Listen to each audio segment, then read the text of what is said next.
wabarakatuh. Alhamdulillahirabbil alamin. Assalatu wassalamu ala asyrafil anbiya'i wal mursalin sayyidina wa habibina Muhammad sallallahu alaihi wasallam wa ala alihi wa sahbihi ajma'in. Amma ba'du. Awal kalam, marilah kita haturkan alhamdulillahirabbil alamin kepada Allah Subhanahu wa taala yang telah membawa kita nikmat sehat sehingga kita dapat bertemu pada malam hari ini pada acara somasi yang ke-11. Yang kedua kalinya sholawat ma'assalam kita haturkan kepada Nabi Muhammad sallallahu alaihi wasallam yang telah membawa kita dari dinul Islam menuju dari zaman jahiliyah menuju dinul Islam. Selanjutnya kita buka acara somasi yang ke-11 ini dengan umul kitab dengan harapan semoga acara malam hari ini berjalan dengan lancar. Bismillahirrahmanirrahim. Allahumma arinal haqqa haqqan warzuqna tiba'ahu wa arinal batila batilan warzuqna jitinabah. Ala hadhihi niyahu ala kulli niyatin sholihah. Al-Fatihah.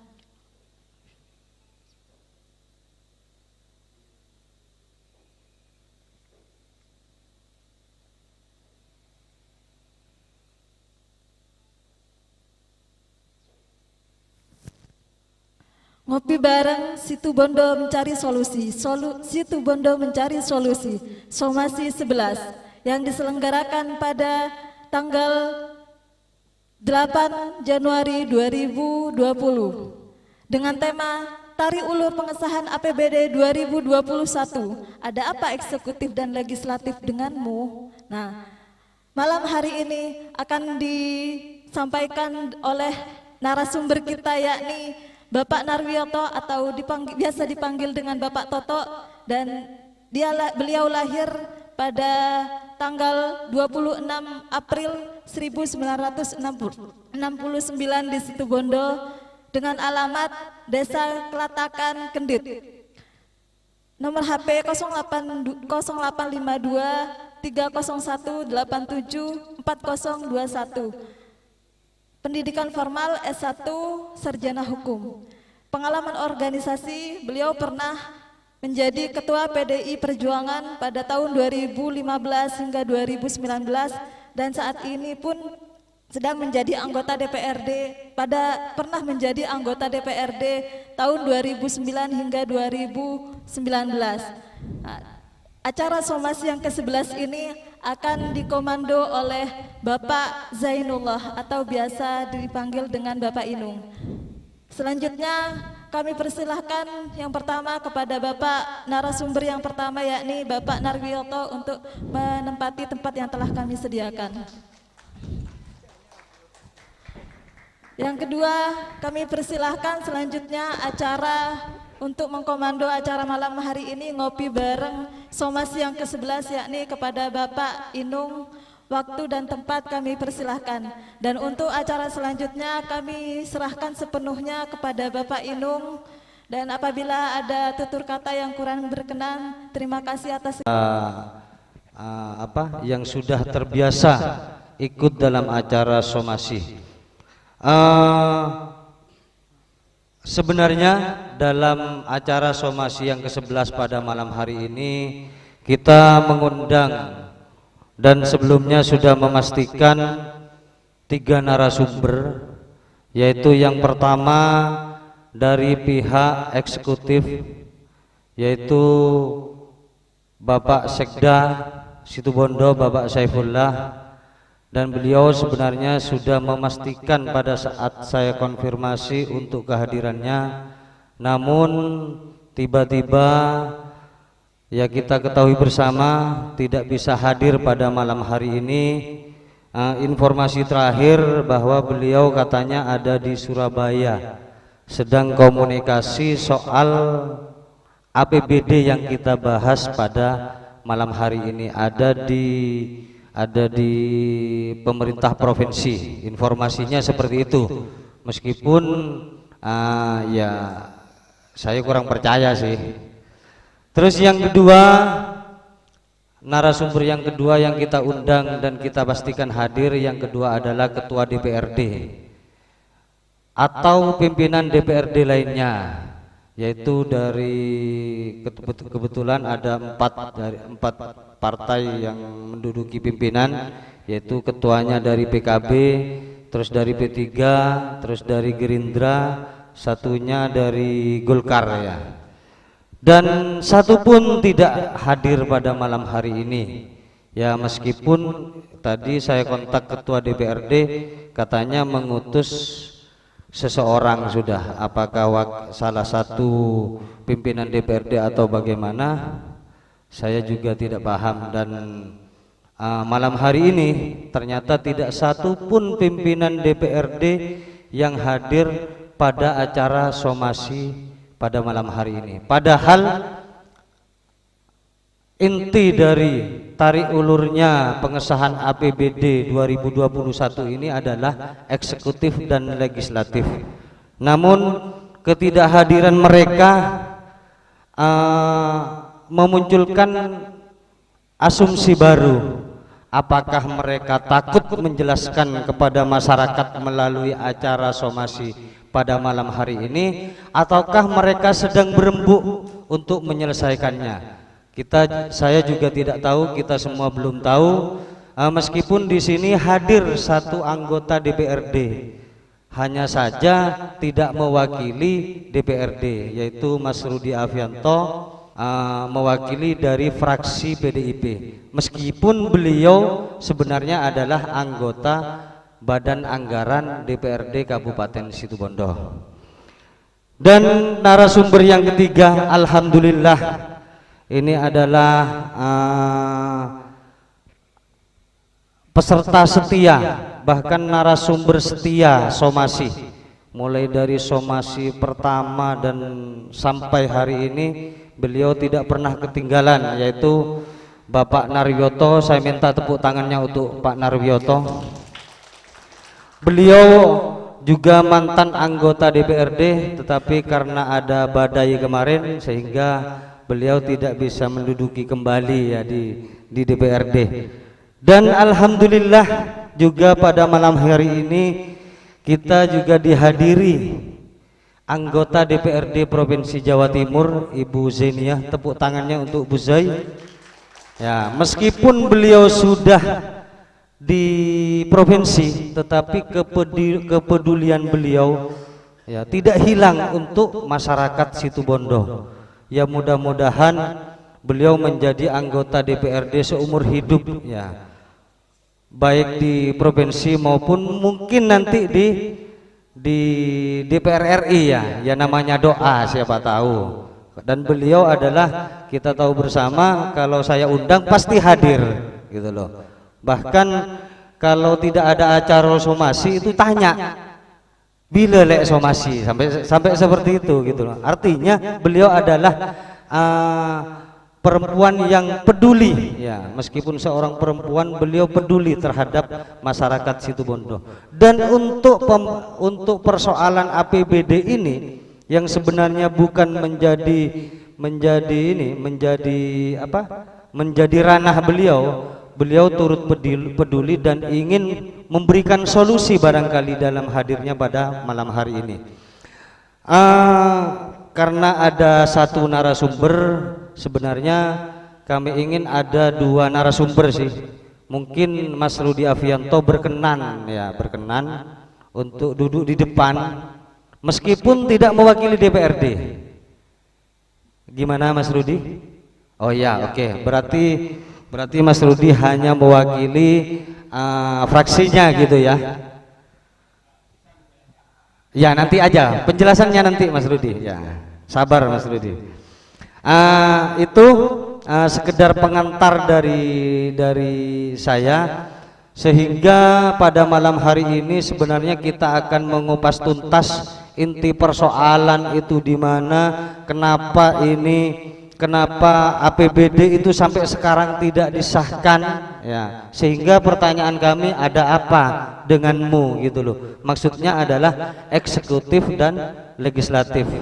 Dan kebetulan di sini narasumber kita ini juga mewakili masyarakat melakukan gugatan CLS ya.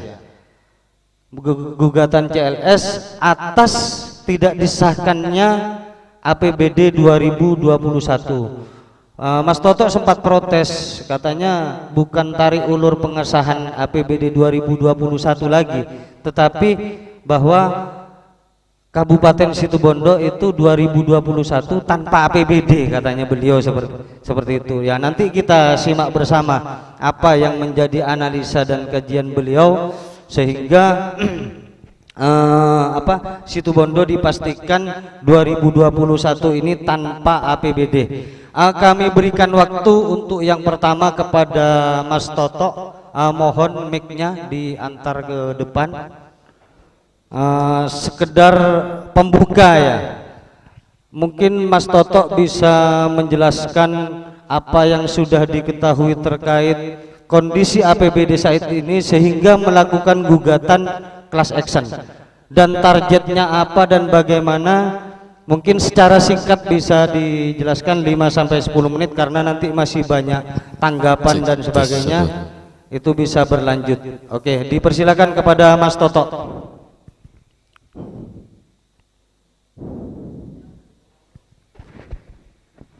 Oke, terima kasih. Assalamualaikum warahmatullahi wabarakatuh. Assalamualaikum warahmatullahi wabarakatuh. Waalaikumsalam. Selamat malam dan salam sejahtera untuk kita semua. Terima kasih kepada Mas Inong, saya bisa hadir bersama pada malam hari ini dalam rangka membicarakan kabupaten tercinta kita, kabupaten yang sangat indah sebenarnya, yang harus kita bisa rawat, sehingga penting malam ini orang kalau sudah diundang lalu tidak datang, kami menyaksikan kapasitas yang tidak datang pada malam hari ini. Saya langsung saja, Bapak Ibu sekalian. Jadi sungguh menyedihkan, naif, dan perlu sekiranya kita menangis bersama karena nasib 700.000 masyarakat Kabupaten Situbondo tahun 2021 mati suri, atau mungkin kalau terus dibiarkan akan menjadi penderitaan yang luar biasa bagi masyarakat Kabupaten Situbondo. Tadi sudah memperkenalkan, jadi saya Pak Narwiyoto, anggota masyarakat biasa yang kami lihat ketika tahun anggaran 2020 berakhir dan memasuki tahun anggaran 2021, tapi APBD tidak kunjung selesai. Dan kami pernah menyampaikan ketika berkumpul dengan masyarakat pada tanggal 28 Desember tahun 2020, kalau sampai pada tanggal 4 Januari Situbondo belum mempunyai APBD, maka saya akan menggugat pihak yang berwenang membuat dan mengesahkan APBD ke Pengadilan Negeri Kabupaten Situbondo, yaitu gugatan publik atau citizen lawsuit. Jadi ruangnya memang diberikan oleh hukum. Melihat judul, jadi tarik ulur pengesahan APBD tahun 2021. Kalau saya justru bukan tarik ulur lagi, karena setelah tahun anggaran berjalan seperti ini sudah harus ada APBD-nya. Jadi justru judulnya yang tepat, Mas Ino, Situbondo tanpa APBD. Apa itu APBD? APBD adalah suatu alat atau tool. Kalau menurut Undang-Undang Nomor 23 Tahun 2014 tentang pemerintah daerah, APBD itu alat untuk mensejahterakan rakyat, tentunya rakyat Kabupaten Situbondo. Lalu bagaimana kalau itu tidak ada APBD-nya? Karena APBD adalah memuat pendapatan dan belanja daerah. APBD yang memuat tentang pelayanan kepada masyarakat oleh pemerintah Kabupaten Situbondo. Tapi bagaimana kalau sampai saat ini Situbondo sendiri tanpa APBD tersebut? Bahwa yang berwenang untuk mengesahkan, membuat APBD adalah dua lembaga di kabupaten kita, yaitu pemerintah daerah dan DPRD atau eksekutif dan legislatif. Tarik ulur saya kira memang hak dan kewajiban mereka. Jadi ketika DPRD menyampaikan hal-hal terkait hak dan kewenangannya yang diberikan oleh undang-undang, karena DPRD itu mempunyai hak legislasi, mempunyai hak anggaran, dan mempunyai hak kontrol. Maka tarik ulur itu biasa Bapak Ibu sekalian. Dan justru kalau tidak ada tarik ulur, saya menyaksikan wakil kita yang ada di DPRD. Tarik ulur di sini adalah yang positif. Ketika anggota DPRD membawa aspirasi masyarakat, membawa suara masyarakat dan diperjuangkan secara keras di DPRD, itu yang saya kagumi atas wakil-wakil kita. Dalam hal ini di luar kepentingan pribadinya. Kalau tidak bersuara, saya justru menyaksikan wakil-wakil kita yang ada di DPRD. Makanya undang-undang mengatur, khususnya undang-undang nomor 23 tentang pemerintah daerah, termasuk Permendagri nomor 64 tahun 2020 tentang pedoman penyusunan APBD. Jadi sebenarnya 1 tahun APBD itu dibahas oleh eksekutif dan legislatif, yaitu dimulai dari bulan 1, bulan 2 musrenbang desa, bulan Maret musrenbang kecamatan, bulan April musrenbang kabupaten. Sehingga di musrenbang kabupaten seluruh aspirasi dari desa, kecamatan sampai musrenbang kabupaten itu dijadikan dokumen yang namanya rencana kerja pemerintah daerah untuk tahun 2021. Bulan Juni sudah masuk ke DPRD. Saya tidak tahu apakah RKPD itu masuk kepada DPRD. Karena apa? RKPD menjadi landasan untuk membuat kebijakan umum anggaran, prioritas dan plafon anggaran sementara yang disebut KUA PPAS yang saat ini ramai baik di gedung DPR maupun di masyarakat ketika sampai saat ini APBD justru tidak ada di Kabupaten Situbondo. Bapak Ibu sekalian, bahwa sebenarnya ruangnya cukup karena regulasi mengatur APBD KUA PPAS itu sudah harus masuk ke DPRD di bulan Juli. Sehingga untuk bertengkar, untuk bersuara keras, untuk mempertahankan aspirasi rakyat, ada waktu yang cukup, yaitu bulan Juli sampai Agustus. KUA PPAS itu sudah harus diserahkan, sudah disahkan di gedung DPRD. Tapi bagaimana kalau yang saya dengar, kalau menurut pemberitaan bahwa KUA PPAS baru diserahkan ke DPRD pada tanggal 20 November tahun 2020. Sedangkan undang-undang mengatur APBD sudah harus disahkan oleh DPRD bersama Bupati, yaitu pada tanggal 30 November sebelum tahun anggaran berjalan. Artinya yaitu pada tanggal 30 November tahun 2020. Di sini saya sudah menyaksikan Bapak Ibu sekalian, KUA PPAS yang seharusnya sudah disahkan bulan Agustus baru diserahkan ke DPRD pada tanggal 20 November. Apa yang akan dikerjakan oleh wakil rakyat, apa yang akan artinya dibahas oleh eksekutif dan legislatif, hanya ada waktu 10 hari untuk membahas dan mengesahkan APBD. Di lain pihak, apakah wakil rakyat kita sudah melaksanakan fungsinya? Karena ada 3 fungsi yang saya sebut, termasuk fungsi kontrol atau fungsi pengawasan. Bagaimana ketika KUA PPAS di bulan Juli belum masuk ke DPRD, justru tanggal 20 November masuk, apakah sudah mengingatkan kepada eksekutif? Apakah menegur eksekutif, baik surat menyurat atau mengundang eksekutif, bupati, wakil bupati atau TAPD untuk menanyakan kenapa di bulan Juli sampai Agustus KUA PPAS belum masuk ke DPRD. Justru APBD sudah harus masuk ke DPRD dokumennya, yaitu pada bulan September. Saya kembali lagi, andaikan ada tarik ulur perjuangan keras teman-teman anggota DPRD, termasuk pemerintah daerah, bupati dan wakil bupati, mempertahankan umpamanya pendapatnya yang ada di APBD, itu masih cukup waktunya 2 bulan lebih Bapak Ibu sekalian, September, Oktober, November, yaitu 30 November sampai berakhir.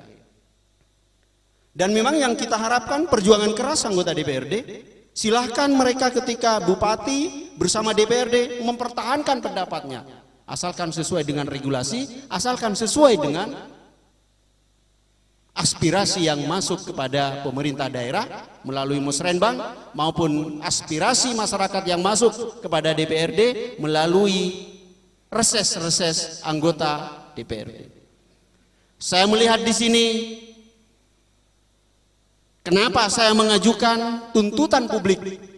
Karena saya melihat kelalaian dan abai dua lembaga yang diberikan tugas kewenangan dan kewajiban untuk menyusun dan mengesahkan APBD, justru sampai tanggal 31 Desember itu belum ada tanda-tanda KUA PPAS bisa disahkan antara eksekutif dan legislatif. Sehingga saya pribadi, karena ketika tidak ada APBD maka akan hancur pelayanan di Kabupaten Situbondo. Sekarang sudah ramai, sudah bincang-bincang luar biasa ketika masyarakat miskin yang berhak untuk mendapatkan pengobatan gratis dari pemerintah daerah justru ditolak oleh rumah sakit. Apakah rumah sakit salah? Tidak. Dari mana rumah sakit akan mengobati masyarakat yang miskin ketika APBD-nya tidak ada, Bapak Ibu sekalian? Ini salah satu fungsi pelayanan yang akan amburadul di Kabupaten Situbondo. Semua lini, dan ini kompleks sekali Bapak Ibu sekalian. Kelesuan ekonomi akan terjadi di tahun 2021, apalagi di masa pandemi seperti ini, yaitu COVID-19, di mana ekonomi sudah lesu, ditambah APBD juga akan mengalami kegagalan seperti ini, maka semakin lengkaplah penderitaan rakyat itu. Saya tidak bisa diam begitu saja. Saya menempuh kapasitas hukum, saya menempuh melalui jalur hukum yang memang diberikan oleh hukum, yaitu untuk menggugat pihak-pihak yang telah melanggar atau terjadinya PMH, yaitu perbuatan melanggar hukum. Jadi saya anggap eksekutif dan legislatif Kabupaten Situbondo telah melakukan perbuatan melanggar hukum. Yang saya lakukan bukan untuk mencari panggung, karena ini fakta dan nyata Bapak Ibu sekalian.